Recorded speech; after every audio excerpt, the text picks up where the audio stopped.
Welcome to the Word Podcast. The Lord God has given us His Word. Let us learn it. Let us live it. Let us rejoice in it. Spread the Word.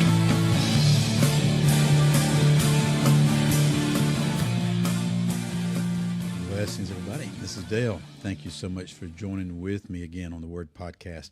Tell you what, things are intensifying. We're in the 8th chapter of John, and we've seen the religious rulers coming against Jesus. They'd already decided they wanted to kill him. Jesus has confronted them about that. They're having a debate right now as to who father they were. And remember in the last episode what Jesus says. So let's go back and just recap that real quick and read through it. It's in John chapter 8, verse 44. Jesus says this, and he's saying this to the religious rulers. You are of your father, the devil, and you want to do the desires of your father. He was a murderer from the beginning and does not stand in truth, because there is no truth in him.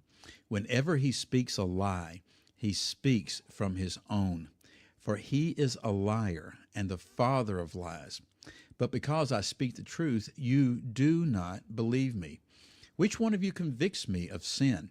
If I speak truth, why do you not believe me? He who is of God hears the words of God. For this reason you do not hear them, because you are not of God. So Jesus has told them that they are of their father, the devil, that he was a murderer, that he's a liar, and that is the one that they're listening to and the power under which they're functioning. And then he comes back and just tells them the reason that you don't hear me is because you do not believe me. You're rejecting the truth. So what is the response of the Jews, the Jewish leadership to this? Well, verse 48 tells us, the Jews answered him and said to him, do we not say rightly that you are a Samaritan and have a demon? Whoa.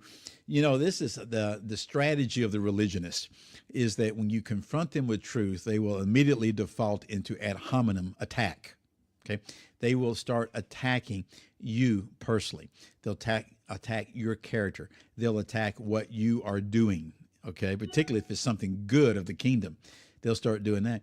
And notice what they said: do we not rightly say, or say rightly? Really? When had they been saying this? You know, I don't think we have an account of that up to this point in time. So apparently this was what they were saying among themselves and saying to the people. And this is one of the strategies that they were using against Jesus. And they were saying, oh, he's a Samaritan. Well, why would they say he's a Samaritan? Well, remember the encounter that Jesus had with the woman at the well? She was a Samaritan woman. And he had traveled through Samaria, and the self-righteous religionists would never step foot on Samaritan soil. They would travel well out of their way to circumnavigate that area, okay? But Jesus didn't. Remember, it said that he must needs go through Samaria. The Father led him there. Well, this is something they used against him. So they're saying, oh, you're a Samaritan. And that's like the ultimate pejorative. They thought that would just take care of everything. But then they doubled down on it, okay? You are a Samaritan, and you have a demon. You know, in other words, you're demonic. There's something wrong with you. The evil one is the one who's got a hold of you. Well, Jesus didn't get all bent out of shape, but he confronted him. I mean, he was forthright with this. And folks, this would have been a intense conversation. This would have been loud dialogue right here. Verse 49, Jesus answered, I do not have a demon, but I honor my Father, and you dishonor me. Verse 50, Jesus continuing, but I do not seek my glory. There is one who seeks and judges.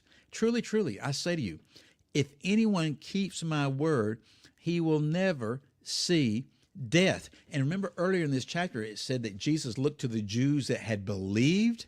And he said, if you abide in my word, if you keep my word, if you heed my word, then that's evidence that you're truly mine. Okay. So he picks up on this idea of his word again, but he's doubling down on the thought. You know, he's not backing off at all. He says, if you keep my word, you will never see death. Well, Jesus knew what this would do with them. He knew what would happen. So watch what the Jews do. Verse 52, the Jews said to him, now, we know that you have a demon. Abraham died, and the prophets also. And you say, if anyone keeps my word, he will never taste of death. It's interesting because these religious rulers, these Jews right here, were quoting Jesus' words back to him. It happens several times in this conversation right here. And so if you're using a red letter edition of the Bible, you'll see it's in red letters. They're quoting it back to him. And I think the reason that John put that in there that way, and the Spirit led him to do that, is to where we know beyond any shadow of a doubt that they heard him and they knew what he said because they're quoting his words back at him. Now, there's a big difference between hearing and knowing what he said and believing. See, they refuse to believe. And now they're saying, what are you talking about? You're saying that if someone keeps your word, that they're never going to see death, but we know Abraham died. We know the prophets died. Then they ask this question in verse 53. Surely you are not greater than our father Abraham, who died. The prophets died too. Whom do you make yourself out to be? And Jesus answered, if I glorify myself, my glory is nothing.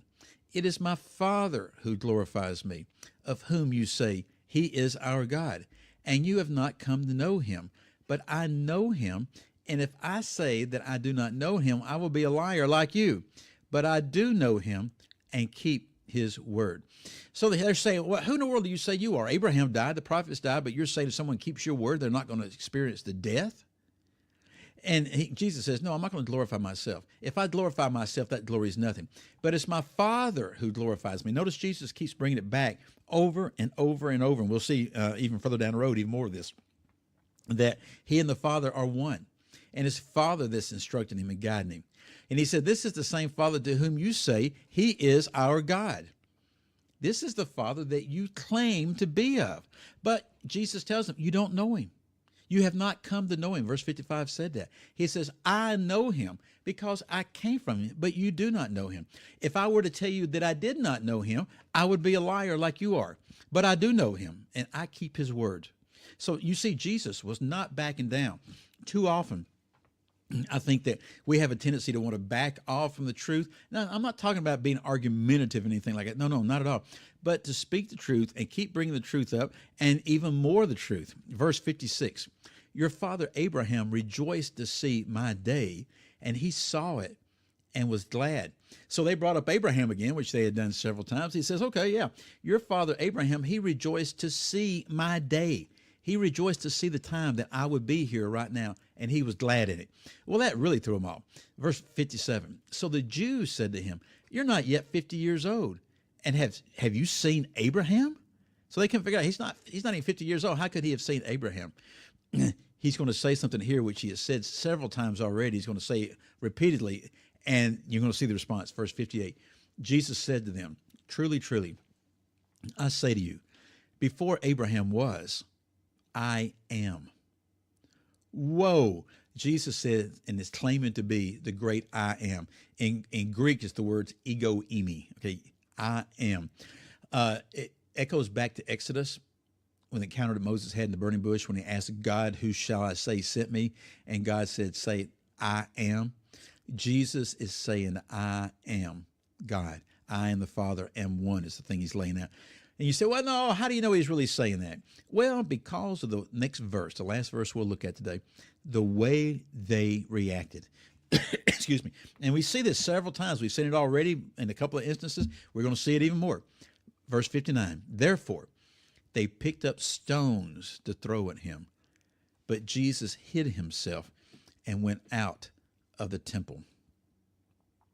Why would they have picked up stones to throw at him and to stone him if he wasn't claiming to be God? Okay, they considered that to be blasphemy. They were going to stone him, but Jesus hid himself.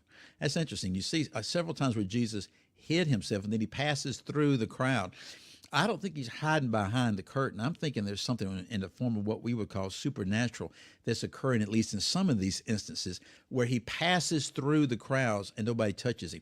Like in Samaria, they were threatening, in his hometown, they were threatening, not Samaria, but his hometown. They were threatening to throw him over a cliff, and he passed through the midst of them because it wasn't his time. Here, he just hid himself, and he went out of the temple courts. He went out through the midst of the body. We'll pick up more of that next time. But know this. When confronted with lies, just speak the truth. Just keep speaking the truth and watch what the Lord does. Again, I'm Dale, and I'll see you again next time.